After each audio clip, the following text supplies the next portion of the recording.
प्रशांत किशोर ने कहा कि तुम जीतने की बात छोड़ो, दूसरे नंबर पर आकर दिखा दो, मैं मान लूंगा कि रामगढ़ की जनता में तुम्हारी पकड़ है। हमको क्या लड़ा रहे हैं, हमको क्या लड़ा रहे हैं? और रामगढ़ में किसको लड़ रहा है तो बुलाओ अपने नेता को, तेजस्वी यादव को। जो समीर भाई ने कहा है पहले कि बुलाइए तेजस्वी यादव के यहाँ लड़ाने, और हम यहाँ लड़ जाते हैं और देखिए कौन जीतता है। कर लीजिए फैसला, एक वर्ष तेजस्वी जी लड़ जाए, एक वर्ष हम लड़ जाए, यही रामगढ़ से लड़ जाइए। तो स्वराज जीत का कितना दावा कर रही है? अरे जीत हम अपना, दो बात है, जब स्वराज जीत हार का दावा नहीं करे, जब स्वराज की बात किनारे हमने कह दी, लेकिन प्रशांत किशोर चुनाव जानने, लड़ाने और आकलन करने के लिए ही आप हमको जानते हैं, देश जानता है। हम उस आकलन के आधार पर बता रहे हैं कि आरजेडी, जगदानंद सिंह और उनके बच्चे, रामगढ़ की जनता सबसे ज्यादा अगर किसी से नाराज है तो उनसे नाराज है, और उनकी लड़ाई इसकी है कि वो तीसरे पर रहेंगे कि चौथे पर रहेंगे। पहले दूसरे की लड़ाई में वो है ही नहीं। अब कौन अभी पहले दूसरे में है ये आपको हमसे ज्यादा जानकारी है। जब स्वराज न लड़े तब भी हम आपसे सोच समझ कर बोल रहे हैं, जब स्वराज अगर नहीं भी रेस में है तो भी जगदानंद सिंह के लड़के आरजेडी यहाँ तीसरे नंबर पर है। आपको हमसे ज्यादा जानकारी है।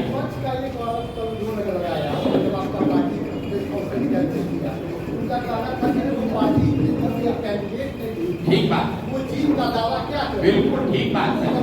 अब देखिए, एक विद्यार्थी है जो परीक्षा के केंद्र तक जाते जाते पढ़ रखे अपना नोट रिवाइज कर रहा है। एक विद्यार्थी है जो दारू पी के 2 दिन पहले ही कह दिया कि अब तो परीक्षा पास हो गए। हम वो विद्यार्थी हैं कि परीक्षा लिखने तक पढ़ते हुए जाते हैं। रिजल्ट जब आएगा तब आपको दिखेगा कि कौन पढ़ कर गया और कौन दारू पीकर पहले सो गया। चुनाव आयोग ने निर्धारित किया है समय, 20 से 25 के बीच में नामांकन होना है, तो 25 से पहले होगा। हमारे लिए रिलैक्स नहीं होगा। 20 को जो नामांकन किया उसका भी फाइनल 28 को ही होगा, उसका भी वोट 13 को ही पड़ेगा। ऐसा नहीं है कि आप कूद के पहले नामांकन करके तो वोट आपको पहले मिल जाएगा। हम तो सबसे पहले तराजी की घोषणा किए, उस समय दूसरे दल वाले कहाँ थे? बेलागंज में, इमामगंज में सबसे पहले दल स्वराज ने दावा किया, दल घोषित, उम्मीदवार घोषित किया, उस समय ये लोग कहाँ थे? संभव है कि हमारी रणनीति का हिस्सा है, पहले उनको घोषित करने दीजिए, उसके बाद। ये तो सब रणनीति का हिस्सा है कि किस सीट को हमको पहले अनाउंस करना है, किस सीट को बाद में अनाउंस करना है। हम तो आपको ये कह सकता है कि इनको तो प्रत्याशी नहीं मिल रहा है। तो देखिए 5 आदमी बैठा हुआ है यहाँ पर, प्रत्याशी नहीं मिल रहा है, ये तो बात है नहीं। इनमें से किसको चुनना है? अब जगदानंद सिंह को तो पता है कि हम लड़ेंगे, उसके बाद हमारा बेटा लड़ेगा, बेटा के बाद उसका बेटा लड़ेगा। तो उस नजरिए से आप किस चुनाव की बात कर रहे हैं? हम तो आपको घोषित कर दे रहे हैं कि 2029 में भी आरजेडी का उम्मीदवार कोई जगदानंद के लड़का ही होगा, उनका परिवार का ही होगा। उनको क्या किसी से पूछने की जरूरत है? आपसे 2 सवाल। आप कैंडिडेट सिलेक्शन के लिए आपका स्टैंडर्ड थॉट क्या होगा? पॉलिटिकल स्टैंडर्ड थॉट ये है कि जिसको भी समाज में सही व्यक्ति लोग बता रहे हैं। ये निर्णय तो लोकतंत्र में जनता करती है सर। हाँ, तो जनता कर रही है। अपनी थॉट क्या लेकर चल रहे हैं? पॉलिटिकल, सुनिए ना मेरी, इकोनॉमिकल। अरे लिखा हुआ सही लोग। अमेरिका में अभी चुनाव हो रहा है, सुनिए तो लीजिए ना, सही लोग का क्या पैमाना है बता रहे हैं। अमेरिका में अभी राष्ट्रपति का चुनाव है, वहां एक ओर से रिपब्लिकन पार्टी के उम्मीदवार है डोनाल्ड ट्रंप और डेमोक्रेटिक पार्टी की उम्मीदवार है कमला हैरिस। आपने पत्रकार होने के नाते कभी ये पूछा कि डोनाल्ड ट्रंप को टिकट किसने दिया, कमला हैरिस को उम्मीदवार किसने बनाया? वो किसी एक व्यक्ति ने नहीं बनाया, कोई आदमी वहां टिकट नहीं देता है। वहां जैसे हम 5 उम्मीदवार खड़े हैं, वैसे रिपब्लिकन पार्टी से 5 आदमी 10 आदमी कहता है हम दावेदार हैं राष्ट्रपति के उम्मीदवार के, और 6 महीना वो आदमी कैंपेन करता है अमेरिका भर में घूम के। लोग बताते हैं 5 में सबसे अच्छा डोनाल्ड ट्रंप हमको लगता है, तो डोनाल्ड ट्रंप होगा उम्मीदवार। इसी तरह कमला हैरिस देखिए, वहां जो अभी राष्ट्रपति हैं बाइडेन साहब, वो उम्मीदवार घोषित हो गए, फिर जनता ने कहा नहीं इनका उम्र ज्यादा है, ये नहीं चलेंगे, तो कमला हैरिस वहां उम्मीदवार है।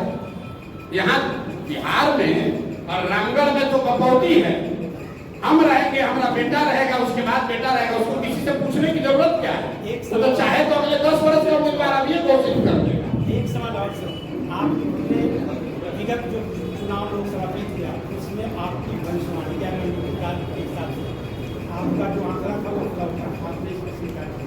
फ्लॉप रहा। आप कैसे स्वीकार करते हैं? आपको ज्यादा जानकारी है क्योंकि आप पत्रकार हैं। फ्लॉप रहा, आप सुन लीजिए। हम जान रहे हैं आप कहाँ आ रहे हैं। हमने लोकसभा चुनाव से पहले 6 महत्वपूर्ण बातें कही। पहली बात कही कि अगली सरकार भाजपा की एनडीए की ही बनेगी और उसमें ऐसा लगता है मोदी जी ही प्रधानमंत्री बनेंगे। आज देश में किसका सरकार है? भाजपा का है, एनडीए का है, मोदी प्रधानमंत्री है। दूसरी बात मैंने कही कि जो मोदी जी के प्रति लोगों में जो पहले श्रद्धा, जो आग, जो अंधभक्ति थी, उसमें बड़े पैमाने पर गिरावट दिख रही है, वो भी आपको दिखा। तीसरी बात मैंने कही कि मोर और लेस जितना भाजपा को सीट पिछली बार आया था 300, उतना ही सीट आएगा। ये बात ठीक है, ये गलत हुआ। हमने क्या कहा? जो स्थिति पहले 2019 में थी वही रहेगी। तो वोट शेयर के मामले में भाजपा को 2019 में 36% वोट आया था, इस बार 35.13% वोट आया है, 0.7% कम आया। सीटों के मामले में 300 के बजाय 240 आया है, जो बड़ी गलती है, जिसको आप फ्लॉप बता रहे हैं। तो भैया हम भगवान तो है नहीं, स्टैटिस्टिक्स भी है, वो एक आकलन है। सही भी हो सकता है, गलत भी हो सकता है। मेरी गलती है, और जब गलती हुई सामने नेशनल चैनल पर आकर कहा कि ये 3 बात ठीक है, लेकिन सीट के मामले में आकलन गलत हो गया।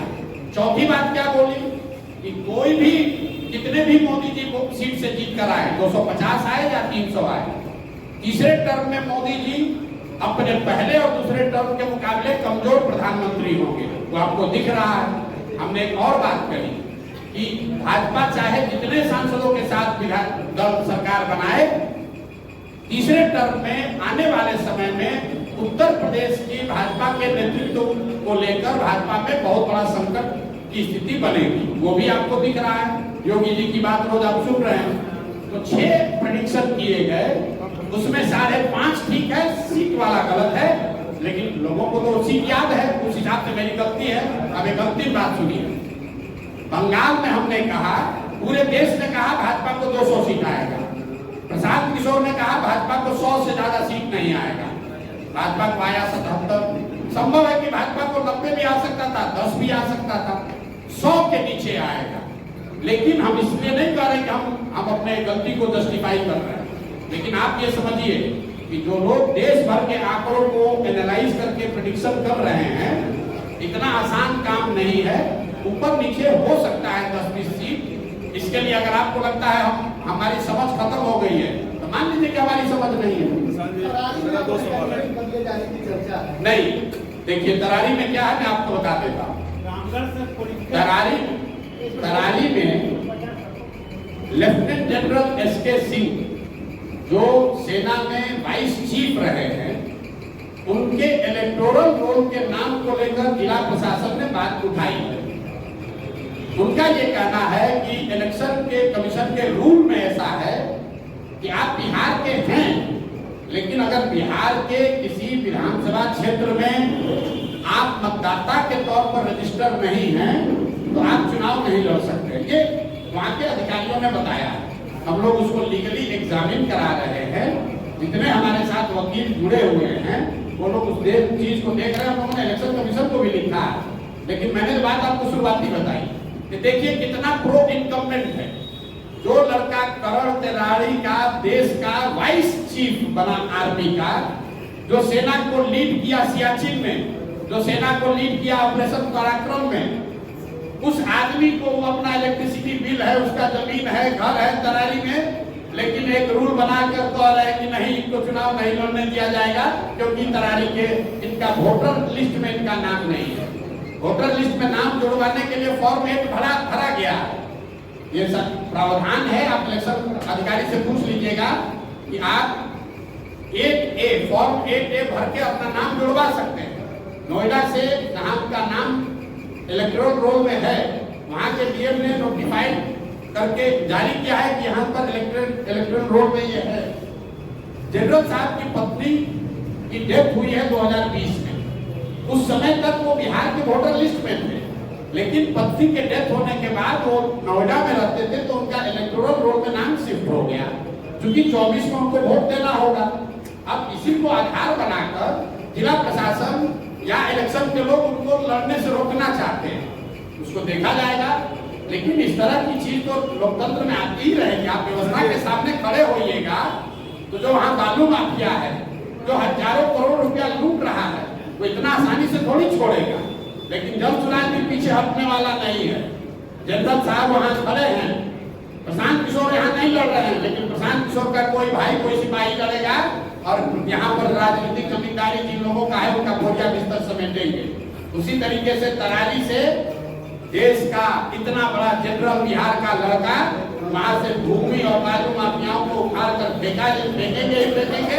अगर उनको नहीं लड़ने दिया तो कोई वहां तरारी का लड़का लड़ेगा, लेकिन लड़ेगा जरूर। हम लोग पीछे नहीं हटेंगे, ये नहीं कहेंगे कि हमारा नामांकन कैंसिल हो गया। हम लोग लगे हुए हैं। कल या परसों तक निर्णय इलेक्शन कमीशन दिल्ली को देना है कि उनको लड़ने की अनुमति दी जाएगी कि नहीं। लेकिन आप जरा पत्रकार होने के नाते समझिए, बिहार का जो लड़का। नमस्ते साथियों, thanks for watching my video. आप लोग अपना प्यार बनाए रखिए और ज़्यादा से ज़्यादा वीडियो को family, friends and old age people के साथ शेयर करें और लास्ट में कमेंट करना ना भूलें। जय हिंद।